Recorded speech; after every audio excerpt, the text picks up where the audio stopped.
Salam, axşamınız xeyir olsun. Necəsiz? Ümid edirəm yaxşı olarsınız. Bugünkü gündə canlı efirdəyik. Buyurub bütün psixoloji suallarınızı verə bilərsiniz. Biz də sizin suallarınızı cavablayaq. Bu günlər arasında müzakirə etmək istədiyim biraz mövzular var. Yəni direktdən seçilməsindən çox verilən suallar hansılardısa, onlara uyğun mövzu, kontent yaratmaq istəyirəm sizlərlə də bir yerdə. Məsəl üçün, bugünkü mövzumuz əslində obsessiv kompulsiv pozuntu, yəni OKB-dir ki, obsessiv kompulsiv pozuntu əslində nədir? Obsessiyalar əslində insanların narahat olduqları düşüncələrdir. İnsanın beynini onu narahat edən düşüncələrin davamlı gəlməyidir. Və həmin o narahat edən düşüncənin davamlı olaraq gəldiyi ərəfədə sən həmin o düşüncəni rahatlaşdırmaq üçün kompulsiv hərəkətlər olur. Məsəl üçün, təmizlik takıntın varsa, təmizlik xəstəliyin varsa, məsəl üçün, mənə mikrob bulaşdı, gedib mikrobdan arınmağı düşünürəmsə, onu sakitləşdirmək üçün tez-tez davamlı əlləri yuyursan, əlləri spirtləyirsən kimi vərdişlər ortaya çıxır. Salam İskəndər, xoş gəlmisən. Və bu baxımdan da həmin o obsessiyanın kompulsiyaya çevrilmə mərhələsi məhz bu olur ki, kimisində məsəl üçün olur, sayma obsessiyası olur ki, bir yerdə hər hansı bir duyğusundan özünü şübhə eləyir və yaxud hər hansı bir narahatçılıq olur denə. Məsəl üçün, filan almadan deyək ki, 3 dənə edən, almanın 3 dənə olduğunu sayıb, amma təzədən davamlı almanın neçə dənə olduğunu unutur, özünün doğru sayıb saymadığını düşünür və qayıdır təzədən eləməyə, almanı saymağa başlamağa və yaxud da ki, bəzilərində olur ki, ütünün toktanı çıxartmışammı, nə bilim, qapını açarlamışammı, hər hansısa bir düşüncə kimi, duyğu kimi həmin obsessiv fikir qayıdır, sən onu sakitləşdirmək üçün qayıdırsan eləməyə, həmin onun kompulsiyasına çevrilməyə. Və bu baxımdan da sən həmin o kompulsiyadan qurtulmaq üçün, həmin onu aradan qaldırmaq üçün ən azı baxmalısan ki, sən həmin anda hansı duyğunu yaşayırsan. Tutaq ki, təmizlikdən başlamışdıq birində. Sən təmizlik takıntısı səndə niyə var? Sən əllərin çirk olanda və yaxud da ətraf mikrob olanda nəyin baş verəcəyindən qorxursan? Əksər insanlarda mikrob yoluxar, mənə nə bilim, ölərəm, başıma pis bir şey gələr qorxusu olur. Hər hansı bir duyğu olur və yaxud da tamamilə əksinə bir şey olur ki, uşaqlıqda olmuşdu elə bir seansımızda ki, demək, həmin o xanımın кейsində uşaqlığında həyətdə öz dostları ilə, uşaqlarla bir yerdə oynayanda palçıqdan yarpaq dolması düzəldirdilər və bunu gələn yaxın görən qohumu qayıdıb bundan iyrənmişdi. Nədir? Üstün başını toz torpaq içində, palçıq içərisində belə elə və o qız da özündən iyrənmişdi. Bir yerə qədər həmin o uşağın özü üstü başının çirk olmağını kompleks eləmirdi. Yəni uşaq da palçıqla, qumla oynayır. Amma həmin o vaxtdan sonra uşaq həmin o oyuna, yəni bir sözlə tövbə eləmişdi və oyunu oynamırdı. Zaten böyümüşdü, yetkin bir xanım idi, amma demək istədiyim odur ki, artıq davamlı onda bir takıntı var idi ki, heç yer toz torpaq olmamalıdır, heç yer çirk olmamalıdır, mən çirk olmamalıyam, üstüm başım təmiz olmalıdır və biz həmin o xanımı aparıb, həmin o 6-7 yaş arasında səhv eləmirəmsə, həmin o yaş qrupuna qaytararaq, həmin onun ilk dəfə iyrəndiyi vaxt, ona iyrənc gözlə baxdıqları vaxtı qaytarıb, o duyğusunu biz xanımla işləyib aradan qaldırandan sonra xanımın həmin o qorxusu, obsessiv pozuntusu aradan qalxdı. Yəni demək istədiyim də odur ki, yəni bunlar aradan qaldırıla bilir. Yəni obsessiv kompulsiv pozuntu aradan qaldırılır. Aha, bunu stars yazıb. Elə mövzuya aid bir sual vermisiniz. Tam da yerində bir sual olub əslində. Sualınızı bəyəndim. Deyir, salam. İçdən təkrarlanan pis cümlələrə necə əngəl ola bilərik? OKP var məndə. Həmin o içdən təkrarlanan həmin o cümlələrə qayıdıb baxmaq lazımdır ki, həmin o cümlələrdə siz hansı duyğunu yaşayırsınız? Məsəl üçün, bir adam var idi ki, müraciət eləmişdi. Deyir, məndə deyir, Allaha qarşı içində deyir, söyüş söyürəm, amma deyir, özümdən deyir, aslı deyir, deyil deyir bu. Mən deyir, özüm deyir, şuurla bilirəm, o günahdır, belə də elədir. Və biz qayıdıb baxdıq ki, əslində bunun günahkarlıq duyğusu var. Buna uşaq vaxtı məcbur namaz qılmağı məcbur etdiriblər və o anda uşaqlığından əsəbləşib Allahı söyüb. Və biz qayıdıb onun uşaqlığında həmin valideynlərinə olan nifrətdən, qıcıqdan bu şeyi doğru izah elədik ki, sən əslində valideynləri və aqressiya qaytarmaq istəmirsən, əslində sənin düşünmək istədiyin, eləmək istədiyin şey bu olmayıb kimi tipində. Yəni və sairində belə bir şey izah elədik. Həmin onun təkrarlanan həmin o düşüncəsi aradan qalxdı. Çünki hər dəfə, yəni 35-36 yaşındakı kişi idi ki, hər dəfə ağlına gələn düşüncə gələndə özünü günahkar hiss edirdi, özündən utanırdı.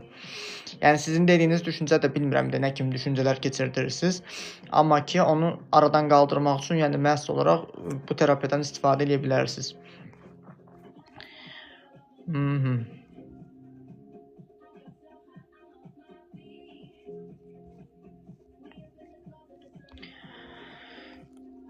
Belə suallar var burada başqa. Salam, Şaşıran Penguin yazıb salam, xoş gəlmisiniz.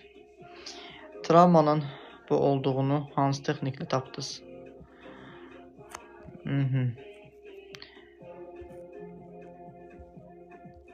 O sualınızı başa düşmədim konkret olaraq. Deyir, bu sözlə yazmışdınız, doktor cavab verdi. Yəqin ki, eşitməyib ya da ki, başa düşməyib. Salam, Məryəmova, xoş gəlmisən. Deyir, məndə də deyir, elədir. Həmin o vəziyyətə sizdə qayıdıb şuur altınızda həll eləmək olar. Şuur altınızda həmin yaş qrupuna aparıb sizi salaraq, hiss etdiyiniz duyğunu sizdən aradan qaldırandan sonra müəyyən bir kodlamalar sizə əlavə edib, müəyyən şeyləri izah edib, o uşağa başa salandan sonra sizin bugünkü gündəki obsesiyanızdan xilas etmək mümkündür. Deyir, mən eşitmədim.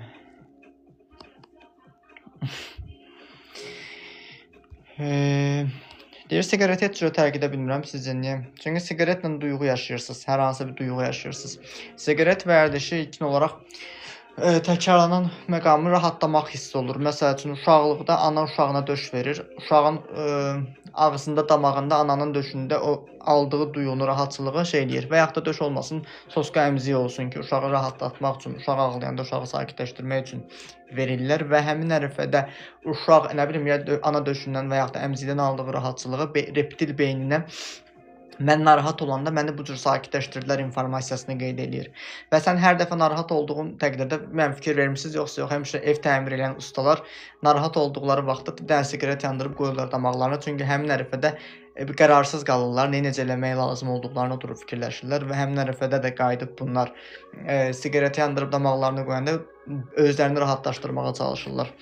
Və digər tərəfdən də ki, siqaret vərdişi oğlanlar tərəfindən özgüvənli kimi özünü sübut etməyə ehtiyacı olur. Məsələn, siqaret çəkməyən oğlanı, nə bilim, qrupa qəbul eləmirlər, ona mama uşağı kimi baxırlar və həmin oğlan da o stereotipi qırmaq üçün azı yandırıb bir dənə siqareti qoyur damağını və artıq cəmiyyət tərəfindən özünü qəbul etdirir, özünü sübut edir. Və sən qayıdıb, sənin şuur altında, məsəl üçün, sən siqaret çəkəndən sonra sən özgüvən qazanmısansa, 13 yaşında bu vərdiş eləmisənsə, 25 yaşında sən nə qədər oxusan da ki, siqaret zərərdir və bunu tərk etmək istəsən də 1 həftə, 2 həftə olur. Çünki şuur altında nə baş verir? Şuur altında baş verən məqam o olur ki,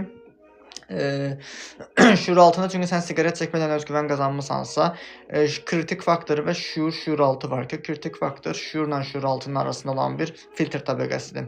Hər zaman şuur altı kritik faktoru göndərir şuura ki, yəni get bax gör ki, şuur özünə hansı vərdişləri qazanmaq istəyir. Məsəl üçün, deyir ki, bu siqareti tərk etmək istəyir. Deyir, başı xarabdır, deyir onun. Deyir, biz o deyir, siqaretlə özgüvən qazanmışdıq və istəmirəm mən, deyir, belə bir şey. Hər dəfə o informasiyanı silib təzədən yazmağa tənbəllik elədiyinə görə, onu eləmək istəmədiyinə görə qayıdıb şey eləyir. Təzədən atdığı siqaretə başlayır davam etməyə. Çox sağ ol, Raf. Bu baxımdan, yəni siqaretlə siz hansı duyğunu yaşayırsınızsa və yaxud da siqaretə atdığınız ərəfədə hansı duyğu sizi narahat edirsə, o duyğunuzu sakitləşdirməyə başlayırsınız. Deyir, mən salam yazdım, niyə düşmədi? Düşməyib. Düşüb, prosta mən oxumamışam, ötəri keçmişəm. Yəni, üzürlü say. Salam, necəsiz? Yaxşıyam, yaxşı olasınız. Cavabladım.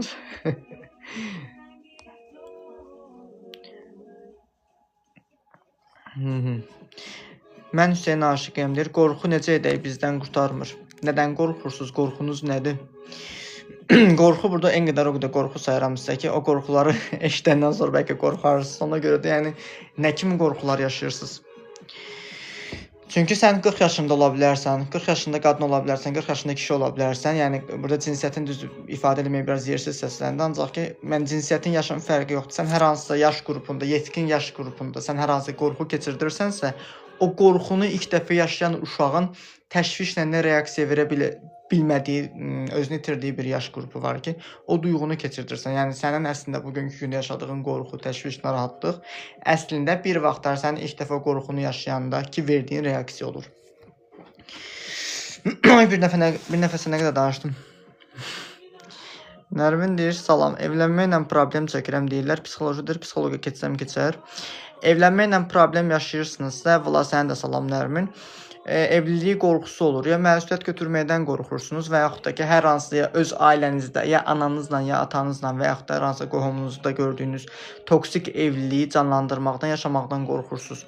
Psixoloqa getsəz keçər, keçməz bilmirəm, çünki mən psixoloq deyiləm, mən şüuraltı hipnokoçam, hipnoterapevtəm. Yəni bunun psixoloqunu özündən məsləhətlərsəz daha yaxşı olar. Ancaq ki, biz özümüz də onu işləyirik. Yəni şüuraltını necə enirsiniz? Çünki bəzən uşaqlıqdakı travmanı tapmaq asan olmur. Şüuraltına enmək üçün mən xüsusi texnikadan istifadə edirəm ki, bu xüsusi texnikanın adı hipnozdur. Hipnoz məhz birbaşa olaraq insanın şüurunu yavaşladaraq, kritik faktoru ötüb şüuraltına təlqin edən bir mərhələdir. Yəni şüuraltımız bizim əslində təyyarənin qara qutusu kimi və yaxud da bilmirəm evinizdə varsa qaranlıq kaladovka deyirlər. Sən hər seansda hansısa travmavi işləmək üçün həmin o hipnoz anında qayıdıb ora bir işıq tutursan və o problemi aradan qaldırmaq üçün. Və həmin o anda travmanı ilkin yaşadığın səhnə başlayır aydınlaşmağa və o travmanı işləyib aradan qaldırırsan. Hətta seanslarda bizim ana bəstinə qədər gedib çıxdığımız pasiyentimiz belə olub.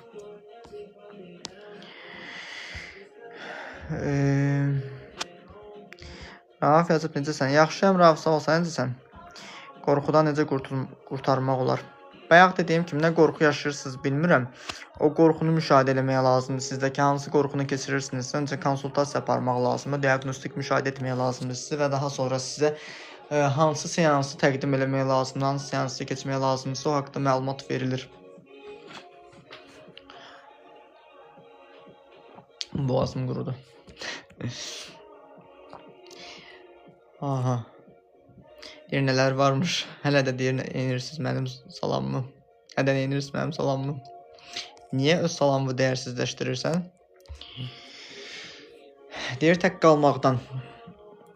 Tək qalmaq qorxusu əslində ya kimsə sizi tək qoyaraq qorxusu yaşayırsınız və yaxud da ki, tək qaldığınız vaxtda hər hansı qorxu yaşamısınız deyə eyni qorxunu yaşamaqdan qorxursunuz və yaxud da sizi tək qoymaqla, tək saxlamaqla hətta qorxu gəliblər.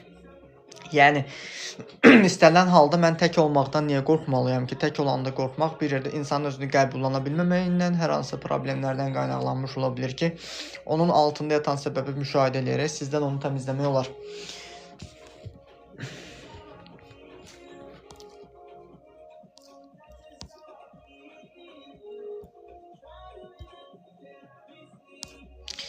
Salam Sandra, xoş gəlmisiniz.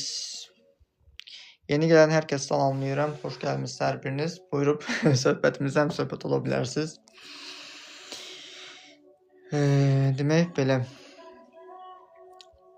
Səçimə tək qalmaq qorxusu, məsəl üçün bugünkü gündə insanların necə təsirli sualına elə bir cavab verə bilərəm ki, düzdür, sual eləyə bilərsiniz. Sual yazmasanız da mən onu özüm cavablamaq istəyirəm. Çünki bir dəfə o sualı verən bir adam olmuşdu.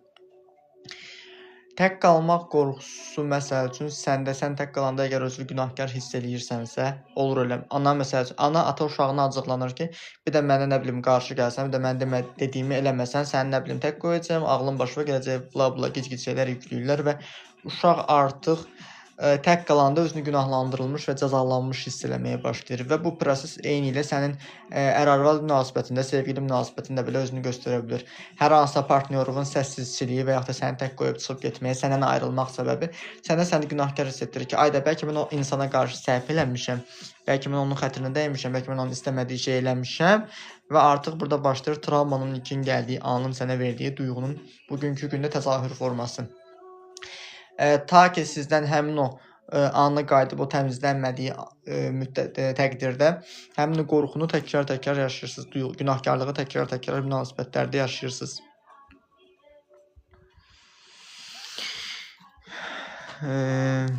Deyir, salam, mən bugün üzüyü taxdım, pis bir şey oldusa o üzüyü bir də taxmıram, eyni ilə paltar, resim və s. Əslində, obsesiv düşüncə də odur sizdə, obsesiv pozuntudur. Yəni, hər hansı bir uğursuzluq əslində əşya ilə bağlı deyil. Sadəcə olaraq hər hansı bir uğursuzluğu əşya ilə, paltarla əlaqələndirirsinizsə, demək bir yerdə ya onu eləyən bir insanı görmüsünüz, onun real olduğunu düşünmüsünüz, ya da ki, hər hansı bir uğursuzluğunuzda sizə onu günah kimi yükləyiblər. Yəni, uğursuzluğun paltarla nə əlaqəsi var ki? Yəni, beləyə baxanda sadəcə olaraq duyğu olaraq o səndə varsa, onu düşünürsən, o düşüncə sənə gəlir.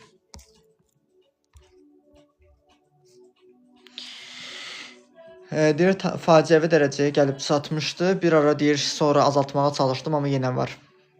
Aradan qaldırmaq olur o problemi. Yəni obsessiv düşüncədir və onun kökünə gedib baxmaq lazımdır ki, siz həmin o duyğunu ilk dəfə nə vaxt yaşamısınız, o düşüncəyə hansı vaxt sahiblənmisinizsə, o düşüncəni sizdən azad eləmək olar.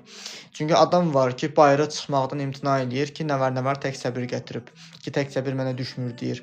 Yəni o da bir yerdə inancdır. Onu da sən də bir yerdə nəyisə məna yüklüyürsənsə, onu yaşayırsan. Adam var ki, nə bilim, sağ gözüm atlandı, nə bilim, qaşım atlandı, nə bilim, nədir?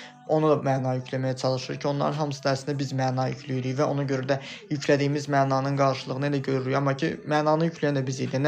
Niyə görə məna yükləyiriksə, onun kökünü dəşib çıxardandan sonra vəziyyəti dəyişdirmək olur.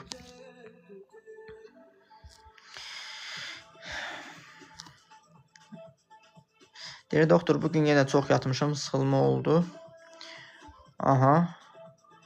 Salam, mən son vaxtlar öz-özümə çox danışıram, səsli düşünürəm. Nə edim? Biraz problem yaşayıram ailədə.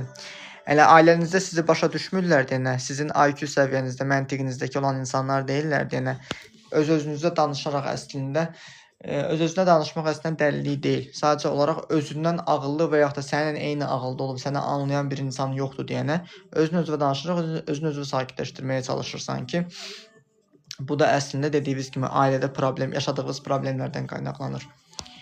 Deyir, yuxu olmasa yaxşı olar. Sən o günkü sıxıntını həll eləməsən, sən o sıxıntını yaşayacaqsan. Yəni o sıxıntın sənin şüur altında, yəni belə doğrudan da aradan qaldırmaq istəyirsənsə, sənə seans təklif eləyirəm. Gəl seansda iştirak elə. Seansda problemi aradan qaldıraq. Yəni ondan sonra dediyim vəziyyət aradan qalxıb gedəcək. Çünki nə qədər o vəziyyəti yaşamağı düşünürsən, nə qədər o vəziyyəti sürdürmək istəyirsən.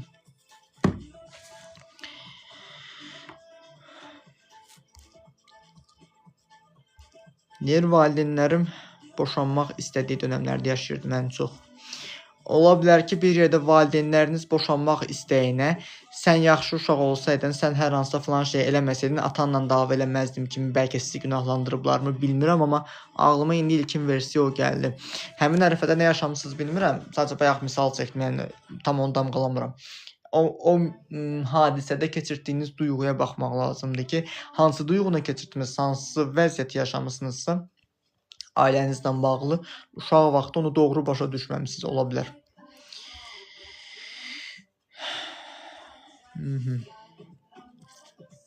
Salam, güzgünlə danışıram orada. Aha, sual nədir bəs? Hansısa hər birimiz güzgünlə danışırıq da, mən də sizə güzgü tuturam. Yəni, istənilən halda insanların münasibətləri bir-birinə güzgü tutmağıdır. Əslində, hər bir kəs özü ilə danışır, kimlənsə danışanda belə. Yəni, deyirə, baxdığım mənəm, gördüyün özünsən tipində bir söz var, o cümlədir. Amma güzgünlə danışıram dediyiniz şeydə sırf real aynanı nəzərdə tutursunuz, onu başa düşmədim, nə demək istəyirsiniz? Sualınız nədir, onu anlamadım. Aygül deyir, tamam. Bu baxımdan belə. Adam var ki, güzgüyə baxanda öz gözünün içinə baxmaqdan utanır. Öz gözünə baxmır, çünki özündən utanır.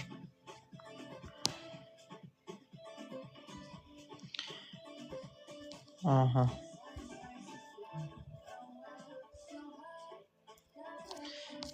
Mənim mesajım düşmürmü? Düşməyib. İndi yazdığınız düşüb, göz işarəsi, emojisi göndərmiş. Onlar gəlib, amma başqa heç nə gəlməyib. Salam, sevgi qarşılıqlı olmayana dəyərsizləşir. Sevgi qarşılıqsız olanda, bir dəqiqə suala başqa cür cavab vermək istəyirəm. Sevgi əgər doğrudan sağlam sevgidirsə, qarşılığın olub-olmamağı sənə maraqlı gəlmir. Yəni ki, sadəcə olaraq sən tutaq ki, belə deyək də, hər hansı bir qızı sevirsən, həmin o qız əgər özünə dəyər verib özünü sevmirsə, sənin sevgini dəyərləndirə bilmir. Amma bu sənin sevginin dəyərsiz olduğu mənasına da gəlmir axı. Sadəcə olaraq sən yanlış insana sevgi göstərirsənsə, onu özündə sual verməlisən ki, niyə eləyirəm? Nədən qaynaqlanır ola bilər? Nədən qaynaqlanır? Sualınız düşməyib də bilmirəm tam olaraq nəyə soruşursunuz.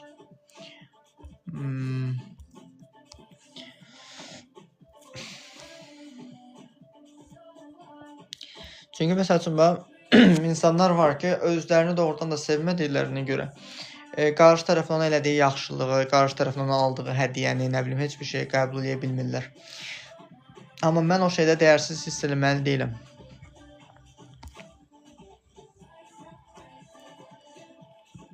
Bəs deyir, qovuşmamaq necə deyilir? Əsl sevgi o olur, amma razı deyiləm. Əsl sevgi o deyil. Yəni zaten bizi onu sevgi deyərək zaten bizi şikəst eləyiblər. Bizi şikəst eləyib atıblar ortaya. Sevgi o deyil ki. Yəni Romeo Juliet olsun, Əsli Kərəm olsun, nə bilim, Leyli və Məcnun olsun ki, onların yaşadığını sevgi adlandırırlar, amma həmin o sevgi psixologiyada toksik asılı münasibətdən başqa bir şey deyil. İnsan yaşadığı sevgilisinə duyduğu həsrəti sevgi adlandırır. Amma o sevgi deyil, axı sən ağrı yaşayırsan, sən həsrət çəkirsən. Sən sevgidə həsrət çəkməli deyilsən axı. Sən əslində həmin o münasibətdə özünü cəzalandırırsan, amma niyə? Adam tanıyıram, xanım tanıyıram ki, deyir nə bilim kaş həsrət çəkərdim. Niyə də niyə öz-özünü eləmək istəyirsən ki? O sevgi deyil axı. Doktor, sevgi necə olur? Sevgi ilə sevgi olur. Sən özünü sevirsənsə, sən qarşı tərəfə sevgi verə bilirsən. Qarşı tərəfə o mən özümü işıqlandırmışamsa, qarşı tərəfi də aydınlada bilərəmdən gedir söhbət. Eyni ilə həmişə mən onu deyirəm ki, keçən səfərlərdə yəni sual verdilər ki, insanlar özünü uyğunu necə çəkə bilər? Doğru istiqamətdəki insanı necə çəkə bilər? Yəni ona mən öz peşəmə aid bir cavab verdim ki, mən məsəl üçün özümü aydınlatmışamsa, aydınlanmaq istəyən insanlara öz işığıma cəlb eləyirəm. Söhbət də budur. Yəni sən özünü sevirsənsə, özünü qəbul edirsənsə, ən azı onun özündə o olmayan, amma o olmaq istəyən insana öz yolunu təqdim edə bilirsən. Salam, axşamınız xeyir. Salam, sizin də axşamınız xeyir. Xoş gəlmisiniz Sevinç xanım. Deyir, öz işində addım atmağa. Əliyev deyir, bəli. Öz işində addım atmağa, deyir, necə başa düşmək olar ki, sevilirsən. Sən sevildiyini başa düşməyə çalışırsansa, zaten sən gördüyün sevgiyə qarşı şübhə duyursan və sən çünki sevgini başa düşməli deyilsən. Sevgi məntiqi deyil, sevgi duyğudur. Sən sevildiyini hiss edirsənsə, sevildiyindən əminsənsə, onu sorğulamırsan da. Deyir, öz işinə addım atmağa. Deyir, sualın əvvəli nə idi? Nədən qaynaqlanır ola bilər? Öz işində addım atmaq istəyirsən, addım ata bilmirsən. Yəni necə?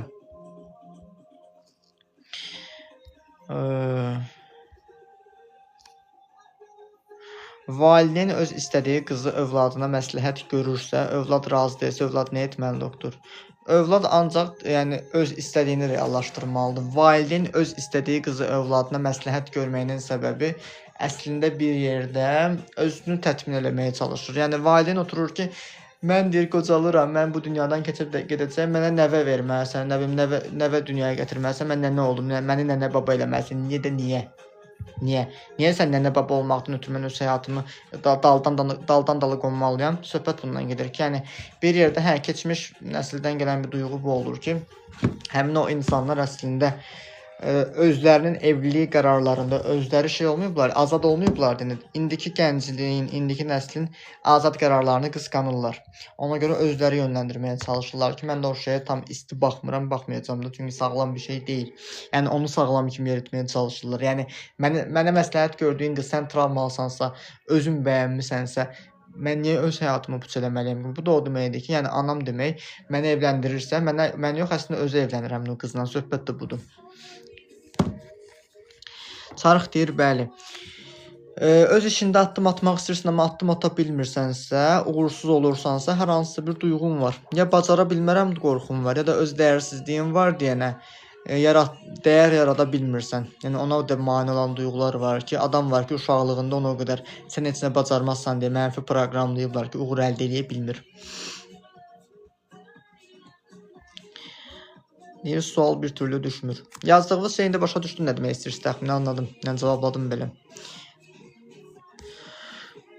Salam Nilay, xoş gəlmisiniz. Deyir, düzdür. Aha, Aygül xanım da deyir, düşmür. Demək, onda təkcə məndə yox, hamı da görsənmir. Deyir, onda nə vaxt hazır oldu? Gərək özü qərar versin. Yəni, mən evlənirəmsə, mən bir ömür həmin o türklərdə bir söz var, yastıqda deyir, bizdə də vardı son söz, yastıqda deyir, qoca qarı, bilməm, unutdum cümləni, onu uzatmaq istəmirəm. Axı, yəni, bir yerdə yaşlanmaq kimi bir misal çəkirlər. Yəni, sən bir yerdə yaşlanacaqsın o insana, sən bir yerdə, qulaq yoldaşı olmaq, sən bir ömür boyu o insanla qulaq yoldaşı olacaqsan, yəni, belə çox pis çıxacaq. Yəni, mənim anam, atam gəlib yatmayacaq ki, mənim, yəni, evləndiyim bir adamla, şəxslə, xanımla. Yəni, söhbət də bundan gedir ki, yəni, elə o doğru bir məqam deyil də. Yəni insan özü hazırdırsa, insan özü istədiyini həyatına almaq istəyirsə, valideynin istəyinə yox, öz istəyinə onu eləməlidir. Yəni valideynin istəyi ilə evlənən zaten heç həyat yoldaşını belə sevməyəcək. O sevgisiz evlilikdən də sevgisiz uşaqlar dünyaya gələcəklər. Bu baxımdan da yəni mən o məqamı doğru baxmıram. Yəni doğru məqam deyil. Sadəcə olaraq nə etmək olar? Həmin o valideynə qarşı sərhəd qoymalısan ki, öz yerini bilsin və sənin yeri və sənin həyatına burnunu soxmasın. Kobudda səslənsə. Demək belə, bir insandır öz yaxını olan insanın üzülməsini görüb içində həzz alırsa, bu narsist davranışdırmı? Həmin o insan mənim yaxınım deyil, mənim düşmənimdir deməkdir. Yəni sadəcə genetik bir qohumluluq bağı ilə məni özünü qohum kimi sıraya da bilməz. Çünki mənim yaxınım əslində mənim pisimi istəməli deyil. Bayaq seansdan çıxmışam. Qız mənə deyir ki, seansda deyir, anam deyir mən ağlayanda deyir, mənə deyir gəlir dəstək olur, mən istədiklərimi edir. Hələ ki mən xoşbəxt olanda deyir mənə düşmən kəsilir. Yəni ana qızının bədbəxtliyi ilə qidalanır. Yəni əslində bir yerdə qızının xoşbəxt olmağını istəmir. Və mən məhz buna görə deyirəm ki, yəni dərdinizi, probleminizi danışdığınız insanlara belə oturun fikir verin ki, o insan əksinə sənin probleminə sevinir. Bu insan sənin problemini aradan qaldırmayacaqsa, bu insan sənin problemini ən azından aradan qaldırmağın üçün terapevtin, mütəxəssisin deyilsə, hələ ki danışmağınızı heç məsləhət görmürəm. Çünki bəzən həzz alırlar ki, ayda məndən də betər yaşayırmış bu. Məni öz halıma şükür eləməliyəm ki, lap başlayır öz daxilində sevinməyə. Ona görə də yəni doğru məqam deyil o.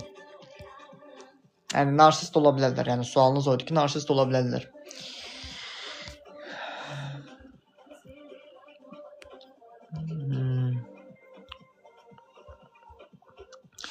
Deyir, salam, birini unutmaq üçün necə etmək olar? Birini unutmaq üçün həmin unuda bilmədiyin şəxsdən tamamlamağa çalışdığın psixoloji duyğusal boşluğu doldurmağa çalışmalısan.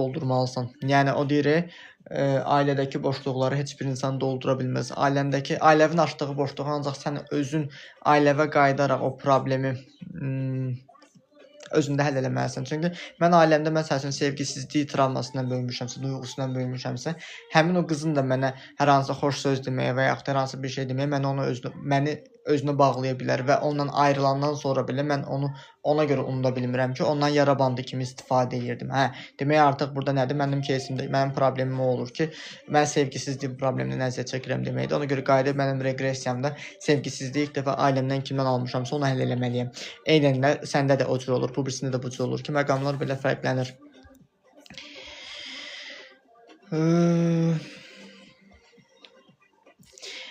Qızımın 7 yaşı var, yox sözünü çox işlətmirəm deyə necə anasan deyirlər. Əslində qısqanırlar da yəqin ki bir yerdə, nə bilim, yəni mənim analığımı, mənim atalığımı kimsə sorğulamalı deyil və yəni sən kimsən ki mənim valideynliyimi sorğuluyursandan gedir söhbət. Yəni mənim terapevtim deyilsənsə, mənim hər hansı bir heç yaxınımın da onu eləməyə ixtiyarı yoxdur. Mənə görə özümdə neysə sağlam görürəmsə. Mən uşağımı döymürəm, uşağımı söymürəm, uşağımı öldürmürəm ki, deyim, nəinki valideyn, nəinki bir şey. Gəlib hətta dövlət belə sənin uşağını əlindən ala bilər ki, sən uşağı incidirsən. Sən uşağı yox demirsənsə, uşağı yox yerinə daha sağlam alternativlər təklif edirsənsə, bu niyə problem olmalıdır ki? Gəl görgünən ki, həmin o yox niyə görə demirsən deyən insanlar əslində sənə öz travmalarını danışırlar. Mən elə insanlara öz travmalarını danışırlar kimi görürəm. Çünki həmin o insanlara yox deyiblər deyənə onlara qəribə gəlir, onlar qəribsiyirlər ki, niyə görə bunu digər insanlar eləmir. Deyir, o sözü niyə deyirlər bir yastıq? O sözün əslində mənası bir yerdə şeydir də, sənin qurduğun ailə həyatında həmin həyat yoldaşından, partnyorundan bütünləşməlisən deməkdir. Tam birləşməlisən deməkdir. Ruhsal olaraq bir-birinizi anlamalısınız və bir-birinizin sevgisindən yaradıcılıq yaratmalısınız deməkdir. Yəni o demək deyil ki, eyni yastıqda ikisi də başını qoyur. Sadəcə olaraq, misal olaraq orada metafora keçir. Özləri uşaqlarına qarşılamaqları yetmirmiş kimi kənardakiləri də keçirlər. Yəni sadəcə olaraq onlara icazə vermək lazım deyil. Demək belə.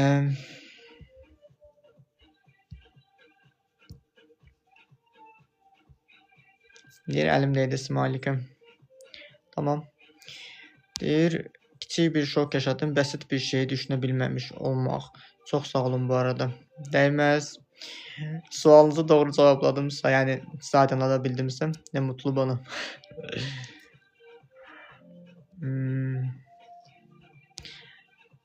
Əslində həm də yaşadığınız kiçik bir şok, fərqindəlik yaşamısınız. Kağızdan nələrsə hazırlayırlar, şəkillər çəkir, ay yer kağız oldu, ay rəng bulaşır ətrafa. Onların özlərinə də deyiblər onu. Məsəl üçün biz uşaq vaxtı, mən uşaq olanda mənim anam məsəl üçün mənə icazə verirdi evdə plakat divara asmağa, nə bilim, hər hansı evdə rahatçılıq şey eləməyə. Sinif yoldaşlarım, hətta sinif yoldaşım olan bir yerdə dərs yazdığımız qız var idi ki, o həmişə qəribə baxırdı ki, sənin anan bir icazə verir o şeyə. Və mən də bir anda sual edirdim və hətta görürdüm ki, onun anası ona icazə vermir. Və o da bir yerdə baxırdım ki, öz travmasına reaksiya verir, o şeyə qəribə baxır. Amma normaldır, uşaq evdə şəkil də çəkə bilər, uşaq o şey eləyə bilər. Yəni orada maraqlı, anormal nə var ki? Uşaq əlbəttə ki, durub neysə də, yəni demək istədiyim odur ki, onun özünə icazə verməyiblər deyənə, onun özü uşaq vaxtı oynayanda, eləyəndə, qışqıranda səsin başımıza düşür deyiblər deyənə, ona görə də uşaqları eyni duyğunu təkrarlayır. Deyir, salam, bir dəqiqə. Salam, necəsiz? Psixoloqa getmək istəyirəm. Sadəcə problem 1-2 deyil, çoxdur. Gedib nə danışacam bilmirəm. Nə bilim, yaxşıyam, yaxşı olasınız. Ancaq ki, psixoloqa gedin, yoxlayın da, valla nə bilim, nə deyim mən sizə.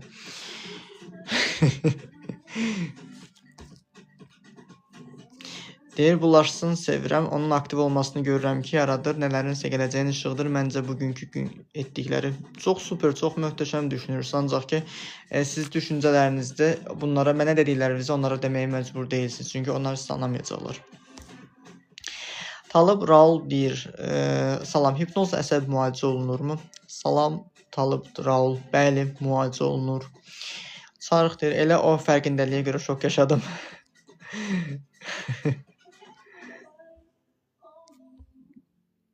Şok yaşadım dedim, bayaq seansdan çıxmışam. Qız hər dəfə seans sonrası qız şok yaşayır. Deyir sizdən deyir, hər seansdan sonra deyir şok yaşayıram. O şoku deyir atlatmalıyam deyir. O düşdü yadıma. Belə.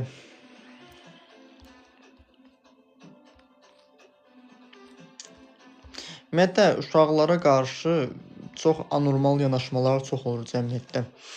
Nə bilim, ya uşaq çox belə səs-küylü oynadı, nə bilim, neynədi, belə elədi, elə elədi. Baxırsan ki, həm öz travmalarını göstərirlər, həm də ki, bir yerdə öz travmalarını görüb sağalmaq istəmirlər. Onu yerdə buraxmaq istəmirlər. İstəyir psixoloq olsun, istəyir hipnoterapevt olsun, dəli həkimi kimi baxırlar. Yəni cəmiyyət Azərbaycanda psixologiya imək eləyir. İnsanlar problemlərini görüb problem kimi görmək istəmirlər və məhz buna görə də, belə deyim də, falçıya gedən insanlar əslində qayğılı olan insanlardır. Yəni məni falçı kimi görən insanlar belə var ki, amma halbuki baxıram ki, mən onun psixoloji durumdan naziz edirəm. Ona görə onu falçılıq kimi görür. Və həmin insan öz məsuliyyətini qayıdıb qarşı tərəfə yükləmək istəyir. Nə bilim, qarşı tərəfinə dua yazsın, nə bilim, bunun sağ gözünə tüpürsün, bunun üçün istəkləri yerinə yetsin. Baxırsan ki, yəni məsuliyyəti qarşı tərəfə yıxır ki, nə bilim, buna cadu eləsin, belə eləsin, ritual eləsin. Amma hər seans insanın qayıdıb özünə balta vurmaqdır, öz duyğusuyla üzləşməkdir ki, asan proses deyil. İnsan birincisi öz duyğularıyla üzləşir. Amma ki, yəni insan zaten məsuliyyətin özündə olduğunu görmək istəmir. Deyənə məhz həmin o xəstə insanlar, daha doğrusu şikəst ruhlu insanlar o duyğulardan sağalmaq istəmirlər. Çünki mən insanları iki yerə ayırıram ki, biri var xəstə ruhlu insanlar, problemini görür, sağalmaq istəyir. Bir də var ki, şikəst ruhlu insanlar heç vaxt sağalmayacaqlar. Yəni ciddən o təcrübəmdən mən onu deyə bilərəm ki, o insanlar heç vaxt sağalmaq istəmirlər, belə onu inkar edirlər. Və həmin o insanlar nə edirlər? Müfallara baxdırmağa gedirlər, en qədər boş-boş şeylər edirlər ki, yəni özlərini aldadırlar, özlərini xəyanət edirlər. Deyir, darısı başıma.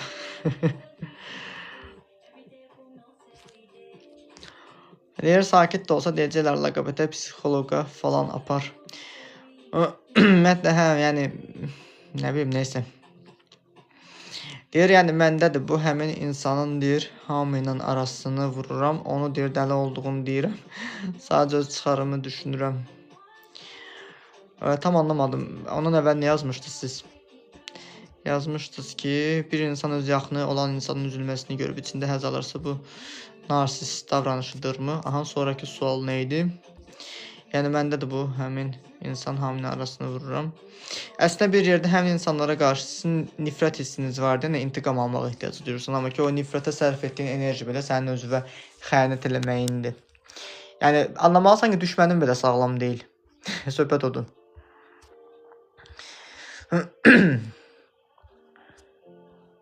O bir söz var, deyir, yaxın qohumdan deyir, yaxın düşmənim olsa elə bir söz var. Mən də sözləri unuduram. İndi yazacaqlar burada. Uzaq qohumdan desən, yaxın düşmən yaxşı desən elə bir söz idi. Belə. Çünki yəni sən onlara qarşı nifrət duyursan, o nifrəti qırağa qoymalısan.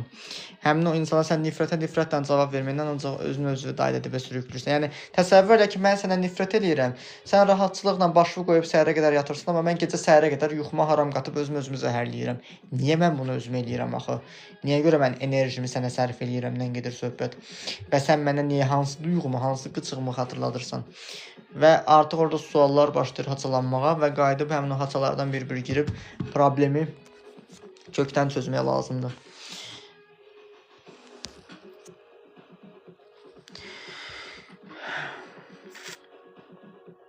Deyir, bir kitab tövsiyəniz varmı travmanın qaynağı və ya çözümü üçün? Travmanı aradan qaldıran kitab yoxdur, amma travmanı anlamağa kömək eləmək üçün şəxsi inkişaf kitabları oxuya bilərsiniz. Çünki mən özüm də çox vaxt ikən özüm mütəxəssis olmamışdan qabaq çox meditasiyalar eləyirdim, çox kitablar oxumağa çalışırdım, yoga ilə məşğul olurdum, amma ki yəni nəticə görmürdüm. Problemi anlayırdım, amma nəticə görmürdüm. Yo, özümdə narsist davranışlar görürəm, özümə sual verirəm ki, mən narsistəmmi? Narsist davranışlar görürsünüzsə, o narsist davranışlarınızdan qurtulun da, yəni əgər doğrudan da görürsünüzsə. Çünki bilmirəm axı siz özünüzdə nəyi müşahidə edirsiniz, konkret olaraq müşahidə eləməmişəm deyə bilmirəm nə deyim. Amma yəni psixoloqlara görə narsist hər kəsin daxilində narsist var və bunun olduğu kimi qəbullanmalıdır. Onun dərəcələri var deyirlər, amma ki yəni dərəcə nə dərəcə? Yəni narsist tərəf insanın inkişaf eləməmiş, olğunlaşmamış tərəfidir. Yəni ona görə qayıdıb olğunlaşmamış tərəfi böyütməlisən.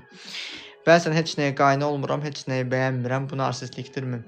O narsistlik deyil, sadəcə olaraq daxilində çatışmayan sevgisizliyi boşluğu var. Natamam hiss edirsən özünü və özünü natamam hiss edən insanın özü belə heç bir boşluğunu, heç bir nədənsə boşluğunu doldura bilmir. Uşaqlar deyirlər, mən iPhone istəyirəm, mən iPad istəyirəm, mən nə bilim MacBook istəyirəm deyirlər. Əslində o uşaq iPhone istəmir, o uşaq sadəcə valideynindən bir nəvaziş, sevgi görmək istəyir. Sadəcə valideyn onu doğru başa düşmür deyənə, uşaq da hirsinə maddiyatla çıxmağa çalışır. Yəni eyni ilə sizin dediyiniz prosesdə ona bənzəyir ki, sizdəki narsistlik deyil. Sadəcə sizin ehtiyaclarınızı sevgi ehtiyacınızı qarşılamayıblar valideynləriniz deyənə və ya hər hansı yaxınlarınız deyənə. Bunu sizə egoistlik kimi yükləyirlər və insanın özünü sevməyini egoistlik kimi yükləyirlər. Baxırsan ki, insan özünü ona görə sevmir ki, ona egoist deyərlər deyə qorxur. Amma ki, əlbəttə mən birinci özümü sevməliyəm ki, mən niyə başqasını seçməliyəm ki? Mən birinci özümü seçməliyəm ki, başqasını da seçə bilim də, başqasını seçə biləcək güclü olum. Və məsəl üçün o deyir, əgər sən 1000 manat maaş alırsansa, aldığın 1000 manat maaşla sən kasıblara 30 manat, 50 manat kömək edirsənsə, sən axmaqlıqdan başqa heç bir şey eləmirsən. Yəni ən azı sən filantropiya ilə, yəni xeyriyyəçiliklə məşğul olmaqdan ötürü özün varlı olmalısan ki, başqasını da öz belə deyim də level qaldırasan, başqasına da kömək ola biləsən. Yəni bu baxımdan da yəni insan birincisi özünü seçməlidir, özünü sevməlidir ki, qarşı tərəfə də o sevgisini, öz işığını yansıtsın və aydınlanmaq istəyən insan sənin işığına yığılsın. Söhbət də budur.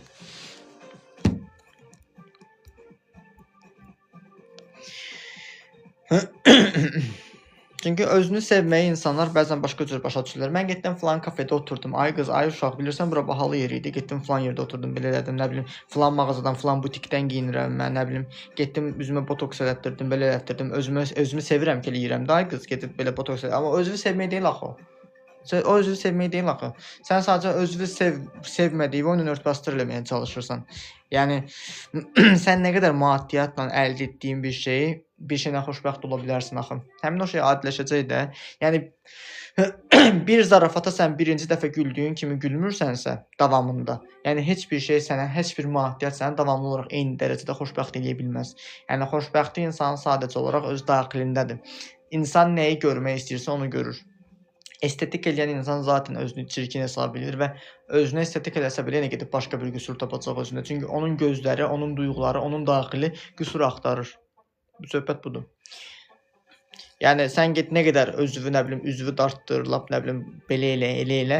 Sənin daxilində rahatçılıq yoxdursa, sənin daxilində sevgi, dəyər yoxsa, o sənin üzvə yansımayacaq heç vaxt. Sənin əgər daxilində rahatçılıq varsa, sənin üzün də aydınlanacaq.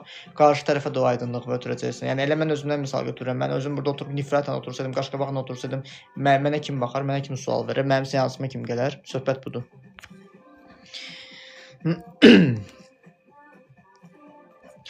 Eqoluyam, ancaq mən deyirəm, kimsə o əsəbləşdirəndə həzz almaq içimdə sevgi hissi yox, belə davranışla. Həzz almaq bir yerdə daxilində intiqam hissin var, ona görə daxilində abijin qalmış uşaq var, yanıqlı qalmış uşaq var ki, uşağı qıcıqlandırıblar, sizi uşaqkən qıcıqlandırıblar və eyni ilə yaxında olan insanlarınızın hər hansısa bir uğursuzluqlarına, hər hansısa bir əsəbliliklərinə ona görə həzz almağa başlayırsınız. Valideynlərin səhvlərinə görə ona qəzəbi necə boğmaq olar?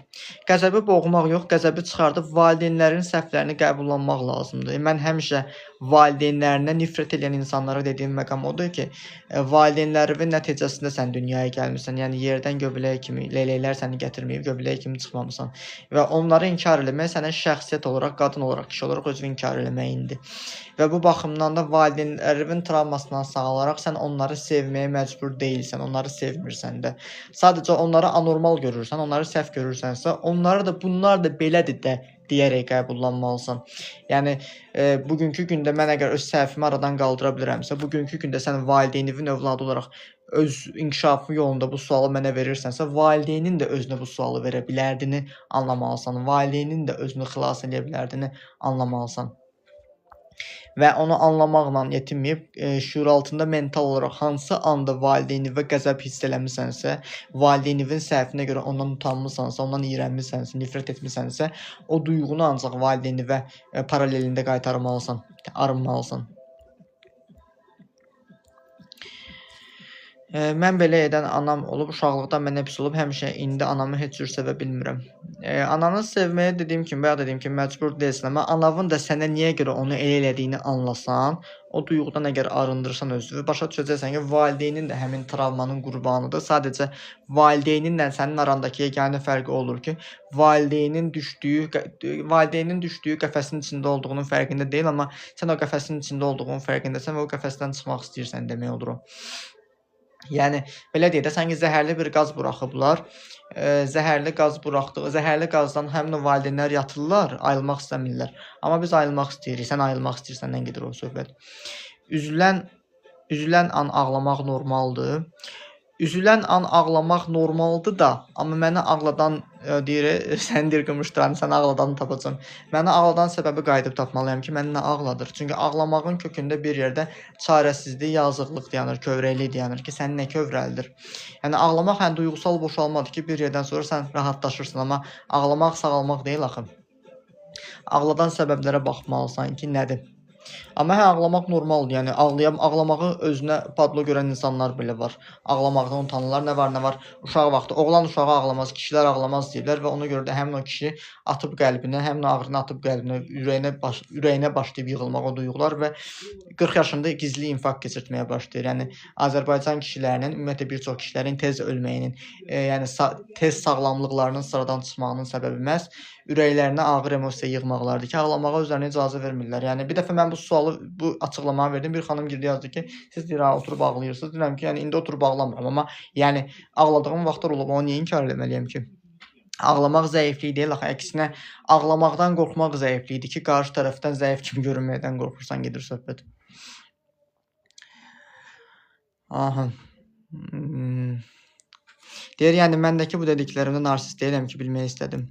Dediklərindən narsist deyilsin, amma bunu görərək bunu aradan qaldırmırsansa, yəni artıq orada da üslubu özün seçirsən də. Məsəl üçün, keçən səfər biri deyir ki,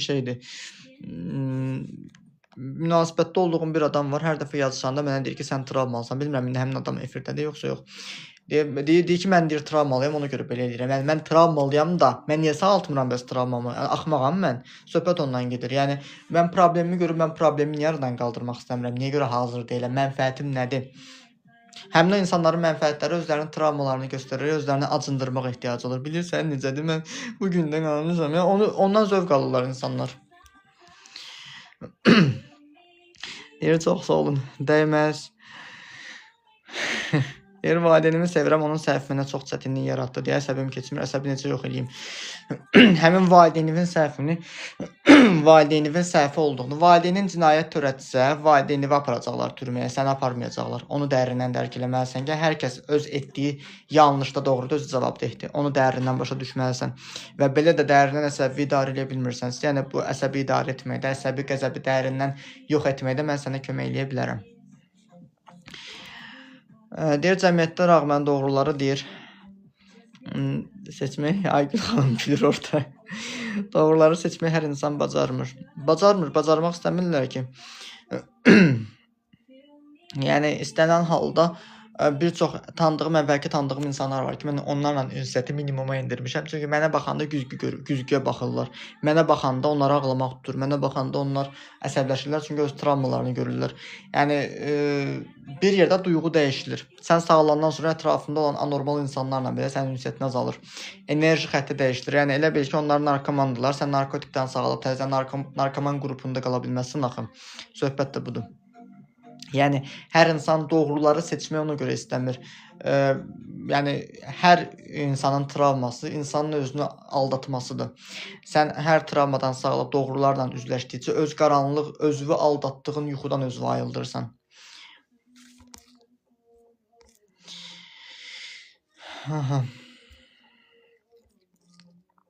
Deyir, çox sevildiyimi düşündüyüm insanla münaqişə olan zaman ağlayırdım.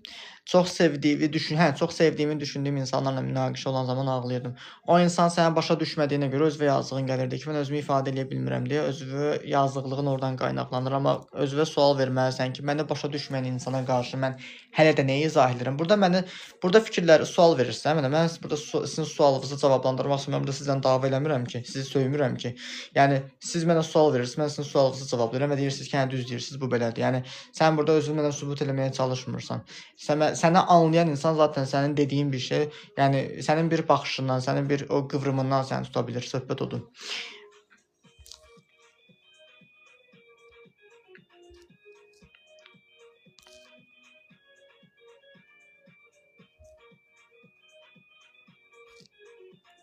Misal uşaq kəndir, anam əsəbləşsə, gözüm görməsin sən deyib küsüb gedirdi otağa, həmən gedib barışmasam, anan səni günahkar hiss etdirirdi. Ona görə yəni o baxımdan sağlam bir şey deyil. Və sən anan sənlə barışmadığı müddət ərzində özünü günahkar hiss edirdin. Anan haqsız olsa belə özünü günahkar hiss etməmək üçün barışmağa çalışırdın sən. Yəni o məndə də olub bu, o şey. Ondan sağaltmışam özümü. Yəni boşanmaq ciddi travma yaradırmı? Boşanmaq ciddi travma yaratmır, əksinə. Zaten sən boşanmağa sövq olunan bir evlilikdəsənsə, demək sənin travman var ki, xoşbəxt evlilik yaşamırsan. Ona görə sən boşanandan sonra ki, həyatında sağlam bir evlilik qurmaq üçün evliliklə bağlı travmalarından qurtulmalısan. Travma yaratmır, səndəki travmanı sənə göstərir. Çünki istənilən bugünkü gündə sənə sevgilin travma vermir. Hər hansısa bir insan səni yolda üstünə qışqırırsa, sən o insandan qorxursansa, o insan sənə travma vermir. Səndəki travmanı möhkəmləndirir sadəcə. Səndəki travmanı başlayır üzə çıxartmağa. Yəni demək bir yerdə sənin üstünə qışqırıblar, sən qorxmursan və eyni hadisəni deyir insanın zəif tərəfi səni təkrarlayanda başlayırsan qorxmağa. Vlog yazıb salam. Çox pis olurdum. Həmən nələrsə edirdim. Nələrsə edirdim ki, gülsün. Gülürdüsə barışdığını düşünüb öpüb qucaqlayırdım, rahatlayırdım. Yəni günahkar hiss etdiriblər sizə. Ona görə bu baxımdan da valideyninizin təsdiqini axtarmağa çalışırdınız. Valideyniniz hər küstücü. Yəni bu nə qədər insanın şəxsiyyətinin alçaldılmasıdır. Yəni xəyanəti bağışlamaq olar. Əgər təkrar görəcəyiniz xəyanətlərə göz yumacaqsınızsa olar. Çünki hər bağışladığın səhvin təkrarı zaten sənə dönə-dönə qayıdır. İçki içəndən səhər təşviş həyəcan gəlir. Əslində sən təşviş həyəcanını hiss etməmək üçün içki içirsən də. Sualı prosa tərsinə yazmısınız. Nuray deyir salam. O qədər fikirləşirəm, beynim qalmayıb. Səni fikirləşdirən duyğu, sənin fikirləşib də çarə tapa bilmədiyin hər hansı bir məqam varsa, o duyğunuza qaranlıq tərəfinizi aydınlatmalısınız. Nuray deyir, düzdür. 2 seçim eləyir. Bir insan amma səni seçir, o biri ilə ayrılır. Yəni vaxtı ilə xəyanət eləmiş olur. Mən niyə görə başqa bir insanların seçimi olaraq öz dəyərimi qarşı tərəfə verirəm ki? Yəni yəni yersiz bir şeydir də, yəni o. Qarşı tərəfə niyə görə sən özünü hər hansısa paltar mağazasındakı vitrindəki paltar kimi təqdim eləyirsən?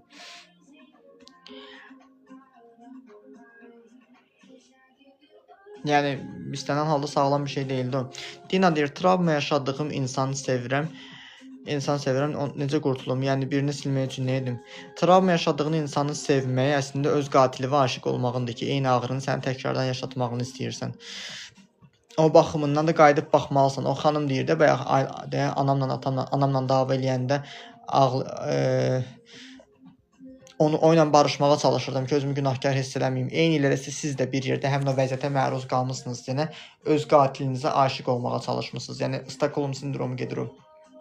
Ondan qurtulmaq üçün, onu beyninizdən silmək üçün onunla bağlı yaşadığınız həmin o asıl duyğunuzu tapmaq lazımdır və onu aradan qaldırmaq lazımdır.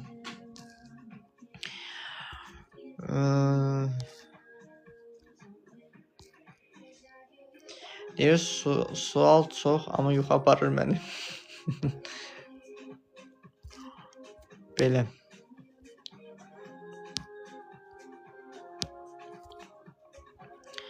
Bu baxımdan da belə. Başqa suallarınız var burada.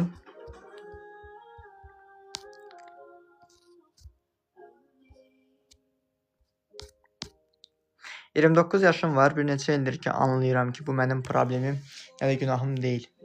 Onu bana anlayırsan, amma onu şuuraltı izah eləmək lazımdır. Sən şuurlu şəkildə bilirsən ki, siqaret çəkmək ziyandır, amma sən şuuraltı olaraq hər hansısa duyğu səni siqaret çəkməyə sövq eləyirsə, ona görə problemi şuuraltında həll eləmək lazımdır. Yəni burada siqareti mən misal olaraq çəkdim. Çünki problemin fərqinə varmaq şuurlu şəkildə olur. Yəni sən də bilirsən ki, mən anam kimi olmaq istəmirəm, anam çünki yaxşı ana olmayıb, və yaxud atam kimi olmaq istəmirəm, atam yaxşı ata olmayıb, amma sənin şuuraltında norma ata standart modeli odursa, qayıdıb anda, ekstrem anında onlar kimi reaksiya verirsən. Şuurun o anda avtomatda sönür. Çünki biz travmamızın duyğusunu yaşadığımız anda sönür. Bizim şuurumuz sönür. Şuuraltımız reaksiya verir. Məsəl üçün, bir xanım vardı. Xanım tibb bacısıydı. Tibb bacısı olan xanım, yəni onun yanına gələn, ona sistem qoşduran adam sistem qoşduğu anda mənim qolu şişmişdi, yoxsa nəsə olmuşdu, halı dəyişmişdi xəstəsinin. Xanım özünü itirmişdi. Yəni tibb medsestri özünü itirmişdi ki, yəni birdən mən onu öldürərəm, birdən belə eləyərəm. Və onun günahkarlıq duyğusu vardı ki, mən birdən kimisə öldürərəm. Həmin onun günahkarlıq duyğusu bilirsə hardan gəlirdi? Uşaqlığında 9 yaşında balaca, mən bacısını mı yoxsa qardaşını mı 40 günlük uşağı qucağında tuturmuş. Anası verib ki, uşağı buna get tut qucağında, mən paltarları sərim gəlirəm və həmin o 9 yaşındakı qızın əlindən 40 günlük uşaq düşüb yerə. Düzdür, ölməyib uşaq, ancaq ki, ana gəlib uşağı yerə düşdüyünü görəndə, nə elədin sən, nə bilim, uşağı öldürdün, uşağı belə elədin, uşağı elə elədin. Uşağa günahkarlıq duyğusu yüklədiyinə görə xanımın özü tibb bacısı olduğu halda, yəni onun sisteminə gələn pasiyentini, yəni xəstəsini öldürdüm qorxusunu yaşamışdı. Yəni paralelində o da onu göstərir ki, belə baxanda tibb bacısıyamsa, yəni medbratamsa ən azından bilirəm ki, və yaxud noşba qatıb vurmalıyam, hər hansısa bir şey qatıb vurmalıyam ki, onun şokunu ayıldım və yaxud da sistemi qolundan çıxartmalıyam, qolunu qatlamalıyam ki, onun qolundakı şiş yatsın, biraz özünə gəlsin. Amma həmin anda şuur altındakı başqasını öldürdüm deyə günahkaram qorxusu mən artıq doğrumdan da şaşıram, şuurum artıq özünü itirir deməkdir. Deyir ki, tam mənim yazdığımı oxuyurdunuz, internet getdi. Onu oxudum mən. Deyir ki, sual çox, amma yuxu aparır məni. Deyir, məndə də elə qorxu var. Deyir, ayda eynisi başıma gəlib. Özümə inanmıram, nədən? Özünüzə inanmırsınız, çünki uşaq vaxtı sizi inanmayıblar, siz də özünüzə şübhə etmişsiniz. Ona görə də özünüzə harada şübhə eləmişsinizsə, qayıdıb ona baxmalısınız.